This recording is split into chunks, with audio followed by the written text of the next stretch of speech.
provide you the classes that you want. But if that's a bunch of ASI, I mean, our ASI on this campus does not represent us at all. We have no faith in them at all. How do we know any of the other campuses are any different? You know, what if it's just a big giant group of a bunch of... But those are the groups that, you know, among others, but those are also groups that at least are in a position to be able to influence legislators. Well, then the idea is to run for your student government so that you have access. Take over every position. And then you will be have high numbers. So you're an ASI. All right, guys, you're an ASI, but you're not the majority, right? You have students come to you, I'm a senator, with this many pages saying, I want these demands implemented. I want just ASI to support these demands, or at least part of these demands. They're presented to ASI, and yet they say no. This is specifically talking about CSSA, California State Student Associations. They're supposed to lobby for us. I've read their policy agenda, 2009-2010, and it actually reads, we want all ASIs to support AB 656, to mobilize onto their own campus, and to support and to create a march on their own campus. So by us asking them this, and they deny it, how can we say that, yeah, we believe in CSSA when what CSSA is asking all associate students to do, associate students doesn't even do. So it's a little bit frustrating to be even part of an organization where I feel the students are coming to us, and yet I feel pressure that I can't, if you don't have majority, then you're screwed. I hear you, but it is about dialogue, even with these demands. And part of the dialogue starts with what happens if they were granted? What would happen, even with your first one, if the fee increases were abolished and there was that much less money available to every campus? Do you not think there would be more classes cut? There would be more furlough days? The money's got to come from somewhere. That's the bottom line. That's the critical thinking piece of it. Let's clean up administration. Let's clean up administration. Let us look at the budget. We have all these ridiculously paid administration to be able to make up for any one of these. Your guys' salary could pay for how many students? I know those are the simple answers, but those are not. There's nothing simple about any of these answers, and there's nothing simple about any of the demands, and I understand that. But you're talking about hundreds of millions of dollars here. Just so you understand, I think you do. But it's a question of what's the next step besides just saying we'd like to see these things happen. There isn't anybody that wouldn't like to see them happen, but if they happen, there's got to be another alternative. There's got to be another solution, and the solution is all about funding. It is about funding, and it is about the state level as well. We're not denying that. We're very clear and very aware of that. That's why we're all signing petitions for AB 656 ourselves individually, as well as we're promoting to talk to our legislators. But that we also have to realize that there's an issue locally here within the university. If you guys want to preach equal sacrifices, then those equal sacrifices should be made. I don't believe that we should have to. I was looking through the reasoning why Welty has a free car and has a free house. Not just Welty, all the presidents across the state of California. And it's because we've recently seen that housing has gone up, or we've recently seen that interest has gone up for cars. Well, don't we pay for housing? Don't we have to pay for our cars? Well, then that's not fair. It's not a fair and equal sacrifice. And if we are aware we have to promote it statewide, we're aware we have to target CSU, Board of Trustees, and Russell Statham for betraying. But what about our own university? Why is our university spending on all these projects on the side and not at our expense? Let's make those equal sacrifices. Then, just because it's a big, we can't just blame, it's a statewide student, but it's a statewide budget crisis. Therefore, you guys have to suffer, and we get to keep our privileges. Yeah. Well, we're just waiting for the confirmation, right? Yeah. Okay, it's like we're not going to get anything done right now. Let's just sit, wait, stop arguing. No more mad, being angry at each other. Just wait. Just keep in mind, I don't think we're arguing, and this is what the dialogue is about. This is seeing both sides of an issue and understanding both sides of an issue. I mean, you can stop if you want, but I just want to I don't see this as argument, I don't see this as confrontation. I think this is the dialogue that I think needs to happen. So you hear all sides of the point of view, any sides that disagree with your perspective and your perception, and vice versa. So that's Thank you, compañera. I do want to just back up what she said about Students United will never be defeated. So we're here with... Well, just the students are like, these people are probably doing this stuff as well.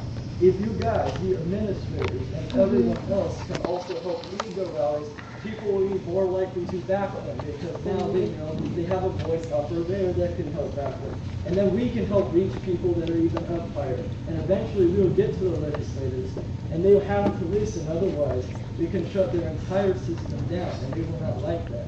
And they will not like, no, it's their machine. And you know, their machine is trying to reduce 1% of the wealth for 1% of the population and destroying the education for everyone and creating 5% of the population in prisons. Yeah. We can do this if we just have everyone, including you, everyone in the office, President Welty, everyone leading these charges.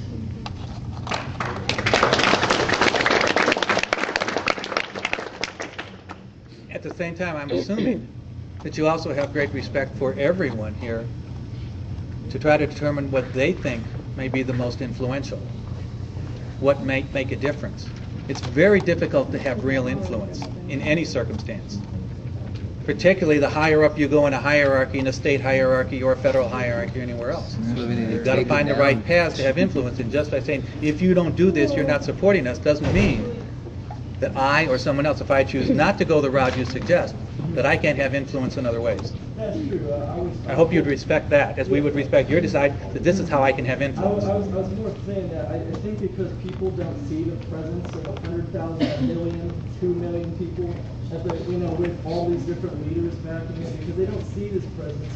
They can lawfully ignore it, and they can just put this on him. And well, maybe that's why I supported my approach.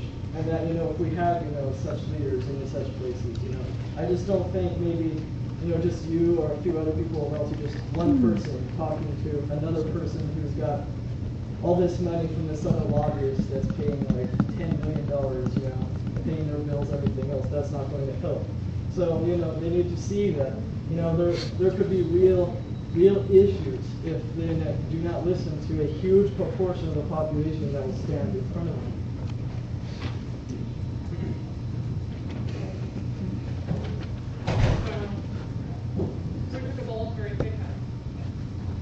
I'm sorry. Did anyone take a voluntary pay cut? Some may have reduced their time and they said, all right, I'm going to go 9 months or I'm going to go 10 months.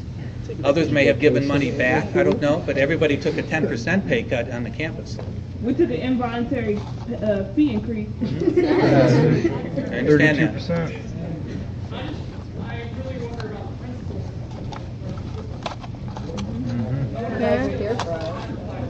About quality pay for people and these people don't know. We don't know. Every aspect of our life.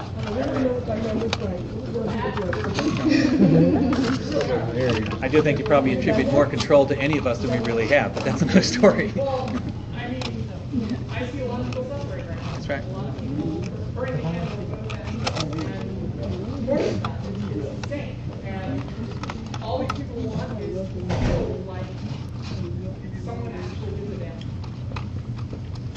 thing. And I think you do that through actions, and I think that's, you know, you'll each make your own decisions on that one.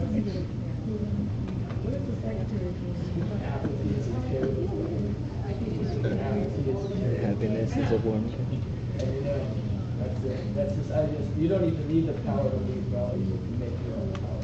You can empower yourself, you can empower the people that are willing to go.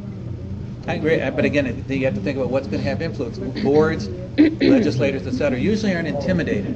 They usually aren't intimidated, and you have to be careful not to have a reverse effect. Why didn't you join us out there?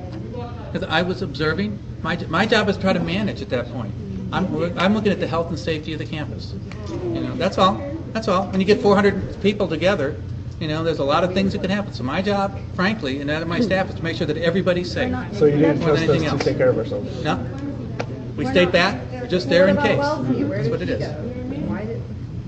In fact, I joined you because I had several other things going on, but this was more important for me to be out there than be at the other meetings that I had. All right. Thank you for that. You have the power to take out classes for whole days to just, you know, so that we can, you know, organize this on campus. It's one of those things where, you know, we need like all the people behind us, not just some that are willing to do something that's a little uncivil for a little moment in time. It's the idea. Why would you think I would have the power to take out classes? I have 21,000 students on the campus, all of whom are paying for those classes and want those classes and need them to be able to complete their degree programs.